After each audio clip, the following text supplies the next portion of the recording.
ఏంటి పద్మావతి, కాలనీలో అందరూ కృష్ణాష్టమి హడావుడిలో ఉంటే నువ్వేంటి తీరిగ్గా పెట్టి ఓపెన్ చేసావు? నువ్వు ఆశ గురించి చెప్తే నమ్మలేదుగా. కొంపదీసి ఇప్పుడు నమ్మించే ప్రోగ్రాం పెడతావా ఏంటి? నిన్ను నమ్మించాల్సిన అవసరం నాకేం లేదు, కానీ నమ్మిస్తాను. అది సరే గాని పద్మావతి, ఈ సదరు వాసు అనేవాడు ఏం చేస్తుండేవాడు? Recording dance. Recording dance. ఓహో, అనుకున్నాను. అందుకునేనా నీ చేతి రాంగ్ స్టెప్ లో ఇచ్చాడు? రాంగ్ స్టెప్లేం కాదు, కరెక్ట్ స్టెప్లే. అసలు నిజం చెప్పాలంటే వాసుకి ఏ హీరో వేషం కడితే అచ్చు ఆ హీరోల స్టెప్లేసేవాడు.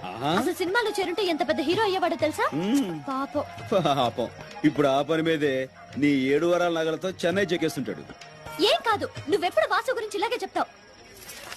వాసు ఎంత ఘాటుగా ప్రేమించాడో ఈ ఉత్తరాలు చదువు. అబ్బో, చాలా ఘాటు ప్రేమ. ముక్కు కూడా అదిరిపోతున్నావు. నువ్వే వెగతాళి చేయక్కర్లేదు వాసుని. ఈ ఉత్తరం చూడు, రక్తంతో రాశాడు తెలుసా? ఎవరిని మర్డర్ చేసి? కోడినా మేకనా అని. అదే మరి, తన రక్తంతో రాశాడు తెలుసా? చూడు. అబ్బో, అంత కలర్ ఇచ్చాడేంటి? దాంతో నువ్వు మనసు పారేసుకున్నావా? నేనే ఉత్తునే మనసు పారేసుకోలేదు.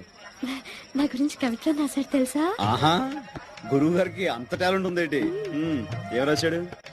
నాకు సిగ్గిస్తుంది, నువ్వే చదువు. అబ్బా, నాకెందుకమ్మా అంత అదృష్టం? నువ్వు చదివి వినిపించు, తరిస్తా.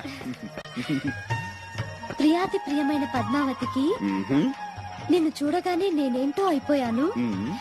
నాకేదో వచ్చేసింది. ఇంకేం వస్తే మాయరోగం అదే వస్తాయి. మరి ఎగతాళి అవుతున్నది. నేను చదివేది నువ్వు విను అంతే. సరే, చదువు.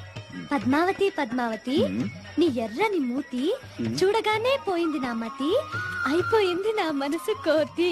దాంతో నీ పని అయిపోయింది, అదో గతి. రామకృష్ణ గారు, లేకపోతే ఏంటి? కోతి గీత రాశాడంటే అది కవిత్వం కాదు, కపిత్వం. ఏంటలా పారేస్తావా? చేతరాతులు వాడు. భాష గురించి నీతో చెప్పడం నాది బుద్ధి తక్కువ. అరే, ఏదో జోక్ మాట్లాడదు ప్లీజ్. కదా, ఆ మాత్రం కోపం మాట్లాడదు. వస్తే. అమ్మాయి, ఇంతే.